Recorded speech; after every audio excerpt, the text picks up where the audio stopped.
Hi friends, Ayyanar துணையில் நம்ம நிலா இப்படி சோழனை விட்டுட்டு பிரிஞ்சு போவாங்கன்னு யாருமே நினைக்கல. கண்டிப்பாக ஒரு நாள் சோழனோட லவ்வை புரிஞ்சுக்கிட்டு திரும்பி வருவாங்கன்னு நினைக்கிறவங்க நம்ம வீடியோவை லைக் பண்ணிக்கோங்க. நம்ம சேனலை இன்னும் சப்ஸ்கிரைப் பண்ணாதவங்க சப்ஸ்கிரைப் பண்ணிக்கோங்க. பல்லவனுக்கு நிலாவை தனியாக விட்டுட்டு வர்றதுக்கு மனசே இல்லை.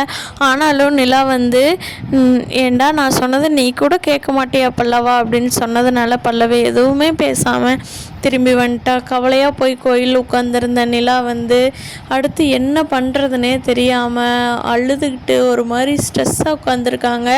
அப்போது அவங்க ஃப்ரெண்டு திவ்யாட்டிருந்து ஃபோன் வருது. திவ்யா கூப்பிட்டு, நிலா எங்கே இருக்க? ஆஃபீஸ் வேலையெல்லாம் முடிஞ்சிருச்சு, நாளையிலிருந்து வேலை ஸ்டார்ட் பண்ணிக்கலாமா அப்படின்னு சொல்லி கேட்குறாங்க. திவ்யா, எனக்கு ஒரு 4 நாள் லீவு தர முடியுமா? நான் கொஞ்சம் பிரச்சனையில் இருக்கேன் திவ்யா அப்படிங்கிறாங்க. நிலா என்னாச்சு, என்ன பிரச்சனை? ஃபேமிலியில் எதுவும் பிரச்சனையா? சோழனுக்கு எதுவும் பிரச்சனையா?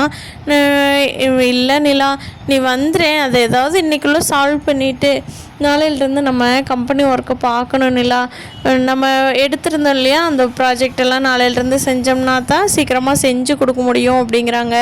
அதுக்கப்புறம் நிலா வேறு வழியே இல்லை அப்படின்னு சொல்லிட்டு, நான் இப்போது வீட்டை விட்டு வெளியே வந்துட்டு ஒரு பெரிய பிரச்சனை ஆயிடுச்சு. இப்போ நான் எங்கே தங்குறதுன்னு தெரியாமல் யோசனை பண்ணிகிட்ருக்கேன், அதனால தான் டைம் கேட்டேன் அப்படிங்கிறாங்க. அதுக்கு திவ்யா சொல்கிறாங்க, நம்ம ஆஃபீஸில் தான் ஒரு ரூம் இருக்குல்ல, நீ பேசாமல் அதில் இருந்துக்கோவா, எங்கள் வீட்டுக்கு கூட போய்க்கலாம், நீ கிளம்பி வா, நேராக ஆஃபீஸில் ஒரு ரூம் இருக்குல்ல அங்கே ஸ்டே பண்ணிக்கலாம், எதுக்கு இப்படி யோசிக்கிற அப்படிங்கிறாங்க. இல்லடி, அது நீ ஒன்றும் பேசாமல் கிளம்பி வா அப்படின்னு சொல்கிறாங்க திவ்யா. நிலா ஓகேன்ட்டு அவங்க ஆஃபீஸ்க்கே கிளம்பி போயிடுறாங்க.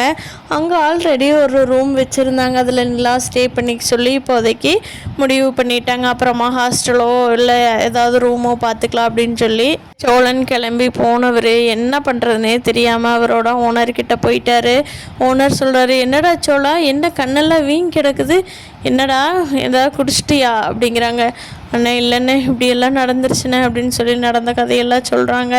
டேய் சோழா, பாத்தியாடா, பொய்க்கு ஒரு மனுஷனை கொண்டுட்டு எங்கே விட்டுருக்குதுன்னு. நீ எங்கூட நடந்ததுக்கே அந்த பொண்ணு எத்தனை பாடுபட்டு உன்னை காப்பாற்றுச்சு தெரியுமாடா?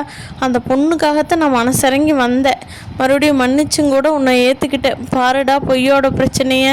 சரி போகட்டும், அந்த பொண்ணு ஒரு நாள் புரிஞ்சுக்கோடா. ஆனால் நீ பாசத்தில் தானே பண்ணியிருக்கிற, கவலைப்படாத, வேலை செய், அப்புறம் பார்த்துக்கலாம் அப்படின்னு சொல்லி ஆறுதல் படுத்துகிறாரு ஓனரு.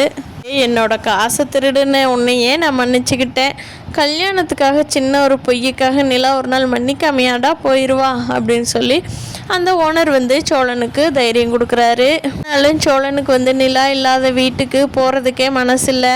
அண்ணன், எனக்கு இங்கேயே இந்த கம்பெனியோட ஓரத்தில் ஒரு ஷெட்டு இருக்குல்லண்ணே, எனக்கு நைட்டு மட்டும் அங்கே கொடுத்துட்றீங்களா? அந்த அவுட்டர் பாத்ரூமே நான் யூஸ் பண்ணிக்கிறேன், நான் இங்கேயே தங்கிக்கிறேன், எனக்கு அவள் இல்லாத வீட்டுக்கு போகிறக்கே மனசு சங்கட்டமாக இருக்குதுன்னு அப்படிங்கிறேன். டே சோழா, உனக்கு இல்லாததாடா, இந்த ஆஃபீஸ் ரூம்லேயே படுத்துக்கோடா. நான் அன்னை சந்தேகப்பட்டேன் தான், இப்போ 100க்கு 100 ஒன்று நம்பலண்டா, நீ தங்கிக்கோடா அப்படிங்கிறாரு. அண்ணன் ரொம்ப நன்றிண்ணே, நான் இந்த உதவி மறக்கவே மாட்டேன்னு சொல்லிட்டு வீட்டுக்கு போகக்கூடாது நிலா, எப்போ வராலும் அப்போ தான் நம்ம போகணும்னு முடிவு பண்ணி வேலைக்கு போயிட்டு வருவார். இந்த ரூம்லேயே தங்க மனசு கஷ்டப்பட இப்படியோ ஓடிட்டுருக்காரு சோழன். இந்த வானதி பேசாமல் கமெண்ட் இருந்திருந்தாலே அவங்க வீட்டில் கல்யாணத்து வரைக்கும் போயிருக்க மாட்டாங்க. எனக்கு மாப்பிள்ளை பார்க்கணும், உடனே கல்யாணம் பண்ணணும் அப்படின்னு சொல்லி வானதி வம்பெழுத்து தானே தன் தலையில் மண்ணை வரி போட்டுக்கிட்டாங்க. இப்போ வானதினால் பாண்டியை மறக்கவே முடியல, அவன் செஞ்சு பார்த்தலாம் ஞாபகம் வந்து போயிட்டுருக்குது. இங்கே என்னடான்னா கல்யாணத்துக்கு நாள் குறிச்சிட்டாங்க. ஒன்றுமே பேசாமல் அமைதியாக இருக்கிற வானதி கல்யாணத்துலேருந்து எப்படி வழி வர போகிறாங்க, இல்லை இந்த கல்யாணம் தான் பண்ணிக்க போகிறாங்களா, பாண்டி மறந்துடுவாங்களா அப்படிங்கிறத அடுத்த எபிசோடில் பார்க்கலாம்.